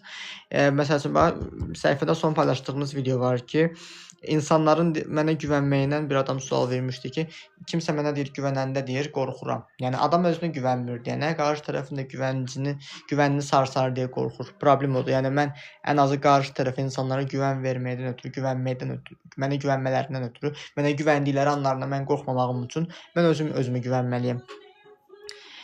Və mən məktəbli ikən deyir, savadım var idi, düz etdiyim şeyi silib səhv yazırdım. Həmin məktəbdə yaşanan travmalar çox olur. Əsasən lövhədə bir çox insanlar travma yaşayırlar və bir çox insanların publika qarşısında çıxış etməyə qorxusu ondan görə olur ki, nə vaxtsa uşaqlıqda yəqin ki, həmin o şəxsə şeir didizdirib sonra onu lağa qoyublar. Uşaqkən qardaşımı beşikdən yıxmışam, atam və nənəm əsəbləşmişdi. Yəni uşaqkən deyirsən, yəni böyük vaxtda sən kimisə zərər vermirsən. Yəni bu baxımdan deyirəm, uşağın yəni ehtiyatını ayırmaq lazımdır ki, uşaqdır da, yəni onu elədiyi şey doğru olmasa da, yəni onu bilərək eləmir axı. Sən 2 yaşında, 1 yaşında pampers taxan körpənin pampersi işlədiyinə görə onu niyə görə nə haqqdan döyə bilərsən axı? Söhbət də bundan gedir. Daim özümə inamsızlıq olub. Elə özünüzə inamınızı sarsan duyğu elə olub da, yəni mən bacarmıram, mən nəyisə eləyə bilmirəm və özünüzə inamınızı geri qaytarmaqdan ötürü həmin hadisəyə qayıdıb o travmadan sağalmağınızdır. Deyir, çox sağ olun, canlıya baxıram, yuxu yaddan çıxır, uzaq dururam yuxudan. Bilmirəm, yaxşılıq edirəm, bilmirəm, pis edirəm, çünki yuxu vaxtıdır, niyə yatmırsınız? Lövhədə dərs danışanda dilin topuq vurması neyin əlamətidir? Həyəcan təşvişində yəqin səhv danışarsan, sən lağa qoyarlar deyə qorxursan. Elə bayaq da ondan danışırdıq ki, bir pasientimizdə elə olmuşdu. Uşaq vaxtı onu şeir didizdirmişdilər. Şeir didizdirməndən sonra bağçadan da gələn travma ola bilər. O təkcə məktəb olmur. Onu lağa qoymuşdular, deyən təşvişlənirdi və doğrusundan şaşırdı. Sən dərs danışanda belə, dərsi bilirsənsə belə həyəcandan dilin topuq vurur, dərsi unudursun o anda.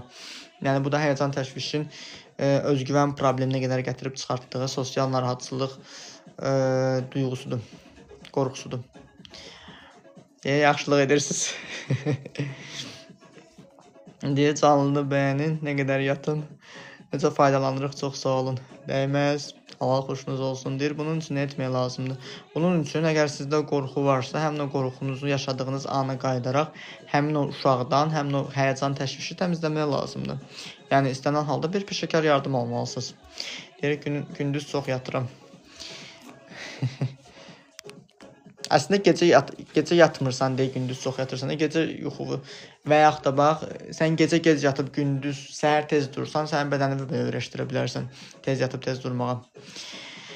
Hələ deyir, təşəkkür. Dıyımızı dəyməz. Belə. 57 dəqiqə olub canlı efir. Vaxt hardan gəlib, hardan keçib bilməmişəm. Maraqlı olub. Gecə saat 2-də yatıram. Hələ şükür. O vaxt modu idi. Hamı bir-birinə təşəkkür yazırdı. Sonra da yazırdılar ki, dıyımızı yazırdılar. O düşdü yadıma. İndi belə öz biznesimi qurmaq istəyirəm. O inamsızlıq rahat buraxmır. Öz biznesini qurmaq istəyirsənsə, o inamsızlıqdan qurtulmalısan, dediyin kimi. O inamsızlıq səni rahat buraxmayacaq və sən hələ də bir yerdə o peşəvi biznesi və həyata keçirdəndən sonra özünə şübhələrin qalacaq. Səncə mən düz eləyirəm, yoxsa səhv eləyirəm və özünü başlayacaqsan sorğulanmağa. Ona görə də biznesə başlayıb yarım qoymaq istəmirsənsə, hər hansı davamlı olaraq tez motivasiyadan düşmək istəmirsənsə, həmin beynindəki o qorxudan, duyğudan sağalmalısan. Deyir, halbuki elə potensialım var ki, onu hiss etmişəm daim. Potensial var, mən həmişə onu deyirəm ki, qəbirstanlıqlarda o qədər potensiallar yatır ki, onu real həyata keçirtməyiblər. Yəni, dediyim şey indi sizdən iraq, yəni istənilən halda hər bir insan bir gün ölümü dadacaq və onun olmaması üçün bugünkü gündəki namsızlığından arınmalısan və dediyin şeyi etməlisən. Onu neçə seansla düzəltmək olar. 3-4-5 seans arası işləmək olur. Çünki problemin dərinliyindən asılıdır. Elə seans olur ki, 3 seans aradan qalxır. Yəni o baxımdan da, yəni pasiyentdən də asılıdır. Aha. Dərmanla sığıl. Dərmanla sığıl nədir?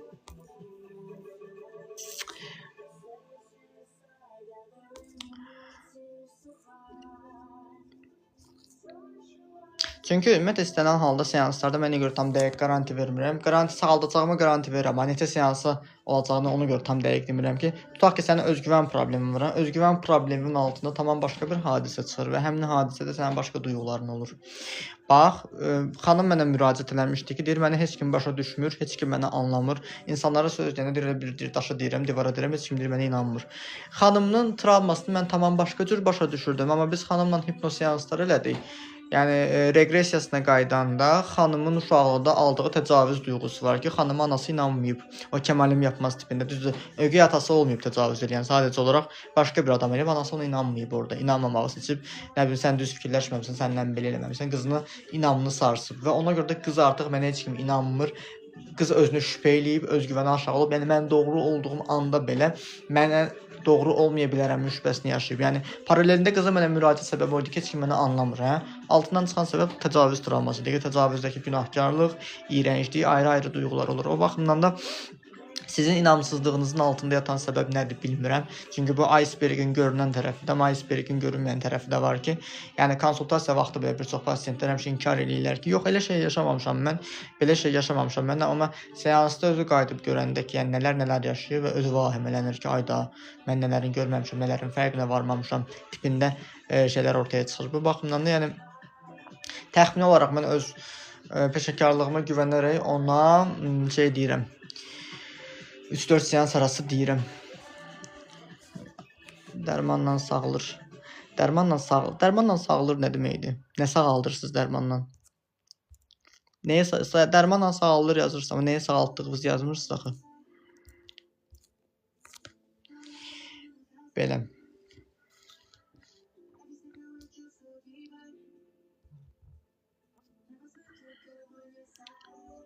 Aha. Məsəl üçün, mən keçən səfərlərdə xanımla bir seans edirik. Xanımın dişi ağrıyırdı. Diş ağrısında qaynaqlanan səbəb oydu ki, yazıqlıq duyğusu var idi və çarəsizlik duyğusu vardı. Elə bayaqki seansda da xanımın onurğasından çox şiddətli ağrı tutmuşdu və həmin anda seansda o duyğunu təmizləyəndən sonra xanımdakı ağrı keçdi, getdi. Yəni ilk dəfə qoşulanlar təəccüblənirlər, amma mənə əvvəldən tanıyanlar, əvvəllər seansımda iştirak edənlər həmin o şeyin möcüzə olmadığını, şüuraltının insana göndərdiyi ağrı olduğunu anlayır. Və həmin o ağrı duyğu səndən keçib gedəndən sonra, mental olaraq səndən keçib gedəndən sonra sənin bədəndəki ağrılar da keçir gedir. Deyir, diş ağrısı deməyin. Sizdə də maşallah çox ağrılarınız var.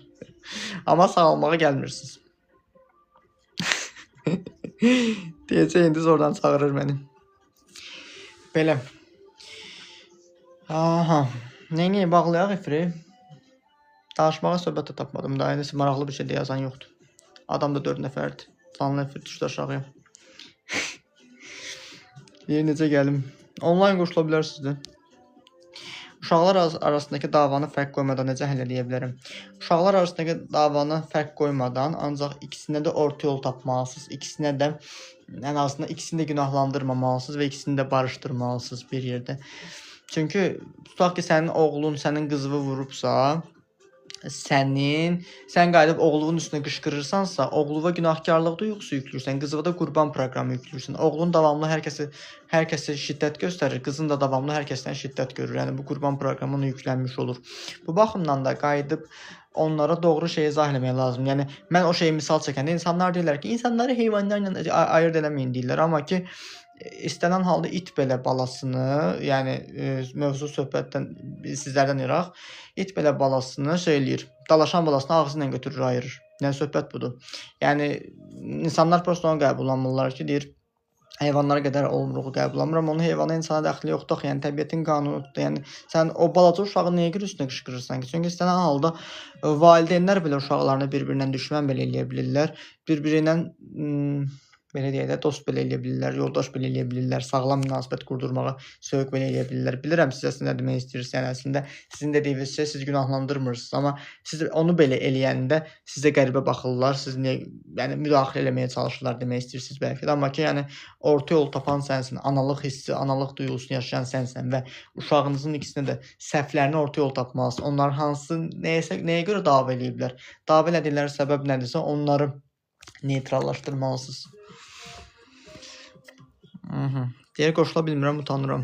Valla utanacaq heç bir şey yoxdur. O, çox üzr istəyirəm. O deyir, doğuş həkimlərində kişi həkimlər girəndə həmişə doğuşa qadınlar utanır, amma anlamır ki, o kişilər nə qədər qadın görüb. Söhbət ondan olur. Yəni qadın kişi, yəni heç məndə utanılacaq bir şey yoxdur axı. Sadəcə siz olaraq duyğunuzdan üzləşməkdə utanırsınız.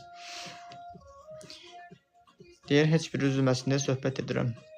Yəni əslində orta yol tapmağa çalışmaq normaldır. Birinin 7, digərinin 2 yaşlarının balaca qızımla danışanda hiss eləyir. Bilirəm ki, onlayn qoşulsam ancaq güləcəm. Əslində gülməyimin səbəbi odur da ağrılarımı bildirməkdən qorxursan. Yəni nəzərinə çatdırım ki, ağladığın qədər, güldüyün qədər əslində ağlayırsan. Çünki ona psixologiyada özünü müdafiə mexanizmi deyirlər. Komik uşaq deyiləm, amma səsim komik kimi çıxır. Sizcə niyə? Bilmirəm, ola bilər ki, nə vaxtsa sizin hər hansısa bir yerdə özünüzü qoruyanda və yaxud öz sözünüzü kiməsə həddini bildirməyə çalışdığınız vaxtda sizi lağa qoyublar deyənə, öz səsinizlə sizi lağa qoyublar deyənə, səsinizin uşaq kimi çıxdığını düşünürsünüz yəqin ki. Yəni istənilən halda o durumun altında özgüvənsizlik də yatır. Mən məsəl üçün özümdə müşahidə eləmişəm ki, mən özüm sağalandan sonra mənim səsimdə də biraz qalınlaşma baş verib. Yəni terapiyanın birbaşa olaraq insanın səsinə, insanın görüntüsünə, insanın bədən oturuşuna, duruşuna, yerişinə birbaşa olaraq təsir eləyir. Yəni bu yaxınlarda səhifəmdə paylaşacağım 2 il bundan qabaqki travmalı Sənanın 2 ildən sonra təhsilini alıb özü sağlam və travmalarından arınan Sənanın görüntüsünü göstərəcəm. Yəni gözlə görünən nəticəni ortada görəcəksiniz. Yəni o deyir, aldığım nəticəni, özümdəki sağalmanı sözlə ifadə eləmək, çox uzun dastan yaza bilərəm bəlkə, amma ki bir görüntü olaraq sizə onu göstərə bilərəm. Deyir, qoşulsam peşman olmazsınız, mənə çox faydası oldu valla. Salam Fidan xanım, xoş gəlmişsiniz. Deyir, siz heç nə, sizdə heç nə yoxdur, mən utanırım. Baxdım, nə deyim daha sənə. Həmçinin davranışlarımdır. Sizi ciddiyə almayıblar, yəni siz o obrazı daşıyırsınız. O duyğunu daşıyırsınız. Sənin davranışlarında deyirlər, buna bax, elə bir böyüyüb bu deyirlər, özündə deyir, bir məətəl bir adam sayır deyirlər. Və o uşağın insanın özünü özgüvənini aparmağını sındırırlar. Elə insan elə özünkilər eləyirlər, o şey valideynlər eləyirlər və o baxma sən öz səs tonunu, öz bədən davranışlarının uşaq kimi göründüyünü düşünürsən və ola bilər ki, ətrafında valideynlər və yaxud da hər hansı insanlar dominant insanlardır və sizə davamlı uşaq kimi görürlər. Siz özünüzü uşaq kimi hiss edirsiniz, amma bildiyim qədərlə yəqin 17, 18, 19 yaş aralıqlarında elə səhv eləmirəmsə, mən doğru xatırlayıram, yanlış xatırlayıram, amma istənilən halda artıq yetkinliyə addım atdığın ərəfətdə, yəni orada özünü uşaq kimi hiss eləməyin də ola bilər. Məsələn, mən də hərdən uşaq kimi hiss eləyə bilirəm özümü. Özümdə daxilimdəki uşağı sağaltmışam deyənə o şıltaqlığa özümə icazə verirəm. Elə atlanıb düşüb oynuyorum ki, deyərsən piano olmusan, nə qədər araq vurmusan, rumka vurmusan deyərsən. Halbuki mən o anda özümdə oluram, içimdəki şıltaqlığı buraxmağa icazə verirəm. Amma bir yerdə o yetkinliyi sərgiləyə bilmirsənsə, demək bir yerdə sizin özünüzün hələ dediyim məsələlər ola bilər.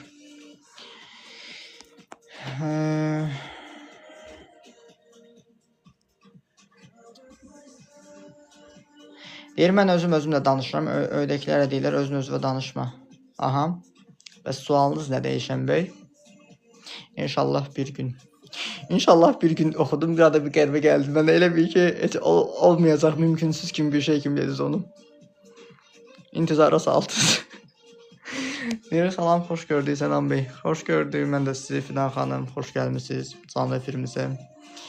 Deyir, qadın olsam da mənim səs tonum qalındır, uşaqkən ağlıma gəlirdi ki, incə səs olanlar zəif qadındılar. Bax, o ola bilər. Bax, travma sənəsində müşahidə edə bilirsən. Həmin o duyğudan sən, demək bir yerdə sən özün incə danışmağı, o bəzi qadınlar olur, əslində onlar özgüvən problemi yaşayırlar, amma onu o indiki dövrdəki gənclər ona pick me girl deyirlər. Yəni ki, özlərini çox incə göstərən, amma mıy qızlar deyirlər ki, elə olmağı zəiflik kimi görmüsünüz deyənə sərt davranmağa çalışmırsınız. Ya elə olduğunuz təqdirdə sizə travma veriblər, ya da ki, elə olduğunu görən bir insan görmüsünüz, onu bəyənməmisiniz. Onu qınayıblar sizin yanınızda. Yaşam koçu nədir ki? Yaşam koçudur. Yəni sənin bugünkü gündə yaşam koçu məşqçidir. Koç məşqçidir. Amma hipnokoç birbaşa olaraq sənə hipnoz seansları tətbiq edən problemləri və travmaları oradan qaldıran və ona bələdçi dayanan mütəxəssisdir.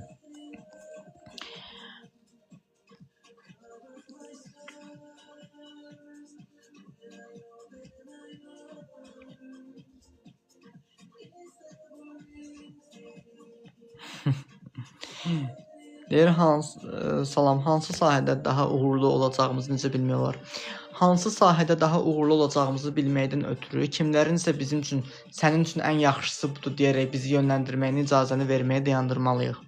Mən ancaq Sənan olaraq digərlərinin məni idarə eləməyinə həddlərini bildirərək dayandırmalıyam.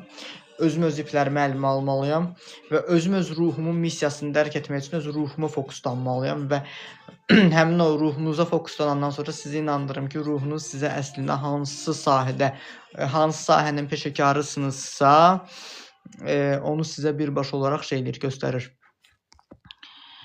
Bir də deyərdi, səsiniz qırılırdı. Əslində ola bilər ki, uşaqlığınızda sizin özünüz səsiniz incə olub və yaxud da hər hansı bir incə tərəfləriniz olduğuna görə sizi o tərəflə əziblər deyə kobud olmaq qərarına gəlmisiniz özünüzü qorumaqdan ötürü. Ya da ki, hər hansısa bir incə xanımı görmüsünüz ki, onu incidirlər və yaxud da onu qınayırlar, ona görə özünüzə belə bir pay biçmisiniz. Aha.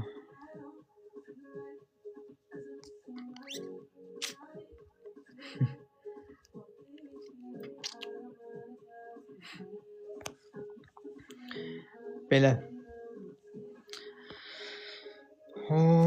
Kamera bulanıqdır, yoxsa mənə gəlir? Yox, prosta işıq azdır. İşığı qoşandan sonra bütün gözlərim başlayır sulanmağa. Ona görə qoşmuram. Çax deyir, kök olmaq nədən qaynaqlanır ola bilər? Kök olmaq əslində özünü müdafiədir.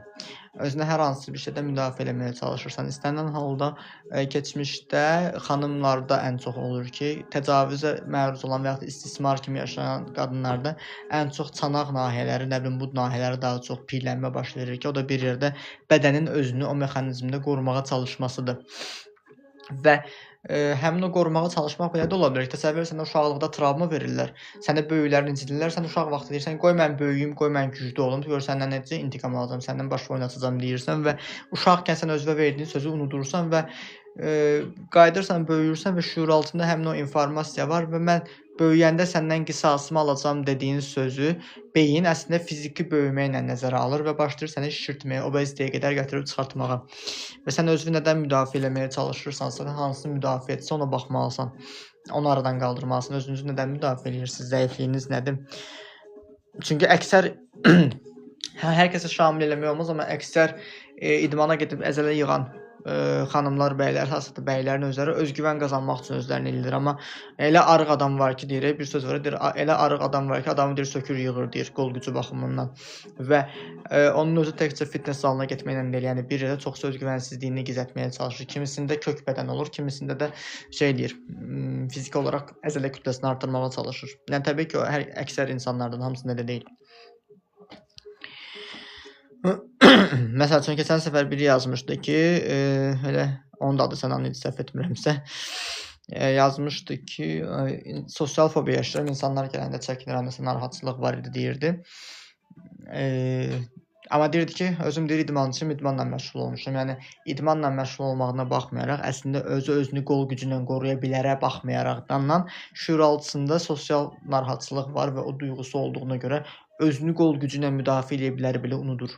Və bu baxımdan səndə mental olaraq hansı duyğudursa, onu həll eləməlisən.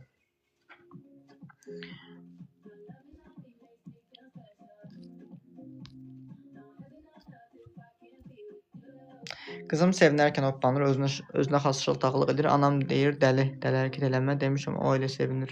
Ananız travmalıdır. Sadəcə siz niyə ananızdan bir yerdə yaşayırsınız ki? Bir anda çarəsizlikdən dilə gəldimi?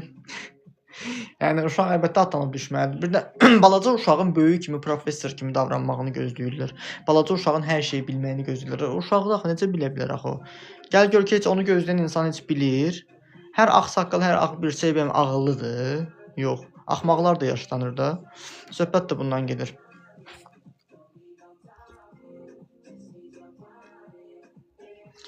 Deyir, anormal gəlir bu düşüncələr, tək yaşayırıq. Anormal düşüncələrdir, yəni neysə. Aha. Efri sonlandıraq, bəlkə sağollaşaq. Nə məsləhət görürsünüz? Anam gilə qonaq gedəndə. Onda qonaq getməyin. Zarafat bir yana, yəni əgər mənim bir yerdə övladıma hər hansı getdiyim qohumun bir yeri zərər verirsə, onda mən ora nəyə görə gedirəm? Müəllimimizin bir sözü var idi ki, deyir, mənimdir balamı istəməyən bacımı, qardaşımı Allah vurmuşdu. Yəni ki, sən mənim övladımı hörmət eləmirsənsə, mən də səni hörmət eləmirəm. Təkcə nəinki övladı, ümumiyyətlə bütün insanlara keçərlidir. Sən mənə hörmət eləmirsənsə, mən də səni hörmət eləməyə məcbur deyiləm ki, eləməyəcəm də. Yəni o baxımdan da biri mən səhifədə video olaraq paylaşmışlar. Deyir, bəlkə də görmüsünüz o video, sadəcə olaraq adımdan çıxıb kim olduğu. Demək xanım deyirdi ki, mən qızıma öyrətmişəm ki, kimsə sənə toxunmağa çalışsa dərhal qışqır. Elə bir şeydir və deyirdi ki, mənim atam qızıma toxunmuşdu, mənim qızım başlamışdı qışqırmağa və mən ona öyrətmişdim, deyir ki, ana olaraq mən qızıma öyrətmişdim ki, deyir, sənə xoşuna gəlməyən hərəkətləri, sənin şəxsi zonava, sənin bədəninə kimsə toxunmağa çalışır, sən istəmədiyin halda səni nəsə elətdirməyə çalışırsa, qışqır deyir və deyir, atamın xətrinə dəymişdi o şey deyir, amma deyir, mən atama dedim ki, mənim qızım deyir, bu kimi şeyləri öyrətmişəm, ona görə bu belə eləyir. Yəni birbaşa olaraq qızını qorumağa şeydir. Təbii ki, kommentariyalarda travmalı insanları görə bilərsiniz orada keçib baxandan sonra. Dediyiniz kimi onları qınayanları, amma ki tam sağlam bir yanaşma idi əslində. Yəni uşağı istəmədən uşağı zorla öpürlər. Gəl xalanın qucuna, gəl əminin qucuna deyirlər. Uşaq istəmir də, uşağı niyə zorla öpməyə çalışırsan ki? Uşaq istəmirsə bəlkə sənə zəhləsi gedir. Uşaqlar üstəlik daha da çox hiss eləyə bilirlər neqativ insanı, pis insanı. Bəlkə sənə neqativ hiss edir, öpdürmək istəmir üzünü sənə. Niyə zorlayırsan uşağı? Yəni uşağı o cür zorlamaq bir yerdə uşağın təcavüz sırasında belə müqavimət göstərməməyinə qədər gətirib çıxardır. Bel ağrıları ilə müraciət edən xanım var idi ki, həmin o xanım düzdür, mənə müraciət eləməmişdi, başqa yəni adamın seansı idi. Demək, həmin o xanımın 40 yaşındakı xanımın bel ağrıları vardı. Bel ağrılarının ümumiyyətlə istənilən halda psixosomatikası maddi sıxıntılar olur. Amma xanımın reqressiyasında 40 yaşındakı xanım idi ki, 13 yaşında zorlanma faktı ortaya çıxdı ki, zorlanıb, uşaq vaxtı təcavüzə məruz qalıb, zorlayıblar qız uşağını və həmin ərəfədə ən maraqlı bir məqam o idi ki, qız uşağı təcavüz gördüyü anda donub qalıb və ən az bir çırpınmayıb, bir qaçmağa çalışmayıb, yəni robot kimi donub qalıbmış. O da çox maraqlı bir məqam olub. Sən qayıdıb, daha da 3-4 yaşına baxıblar ki, xanımın sən uşaq olanda anası saçını yığanda başını qızın qoyub dizlərinin arasına sıxıb belə və qıza şillələr vurub, yəni qıza bərk vurmağa çalışıb ki, müqavimət göstərmədi. Sənə deyirəm sakitdən yerində dayan kimi təlqin əmrləri verir və bu baxımdan da qızın şüuralısına belə bir proqram kodlanıb ki, yəni neynəsələr də müqavimət göstərmək lazım deyil və yersizdir. Ona görə də yəni o təcavüz travması və bir yerdə sonra bel ağrılarına qədər gətirib çıxartmışdı onu. Deyir, gec-gec gedirəm, sadəcə bir neçə olan hadisələrdir. Yəni, siz düz yoldasınız, yəni onların, yəni... Deyir, doktor, biri sevmirsə niyə qısqanır? İtirməkdən qorxur yəqin ki. Çox güman. Ya da ki, narsistdir. Narsistlər, uşaqlar oyuncaqlarını paylaşmağı çox sevinirlər axı.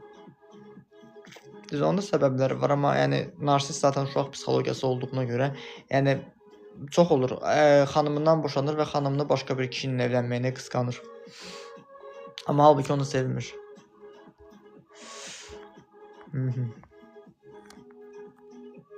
Vaqa mənə misafir istəyi göndərib, amma nə üçün? Bilmirəm. Misal, bacım qızı bir araya gələndə qızımı vurur, qızım onu vurmayıb, ağlayıb gəlir yanıma. Ona sadəcə özünü qorumağı öyrətməlisən. Yəni, istənilən halda, sənə kimsə istəmədiyin halda, şiddət göstərirsə, sən də özünü vuraraq müdafiə eləməlisən. Həmin ərəfədə sadəcə sənin gücün ancaq vurmağa çatırsa.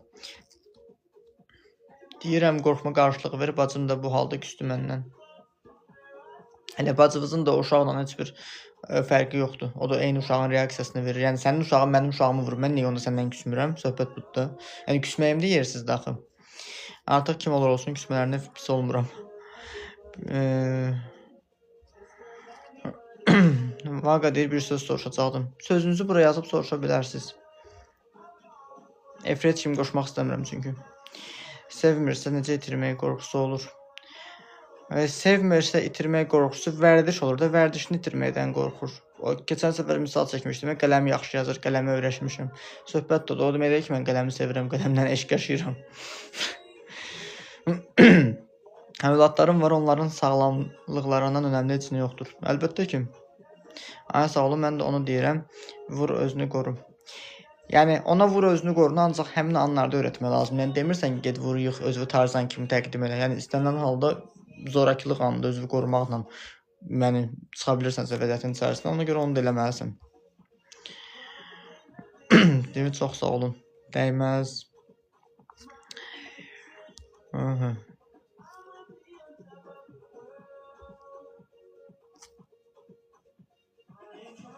Nəysə, efiri sonlandırım hemen. 1 saatdan çox olub. Hələlik, gecəniz xeyrə qalsın. Təşəkkür edirəm izlədiyinizə görə. Növbəti efirlərdə inşallah görüşənədək. Hələlik.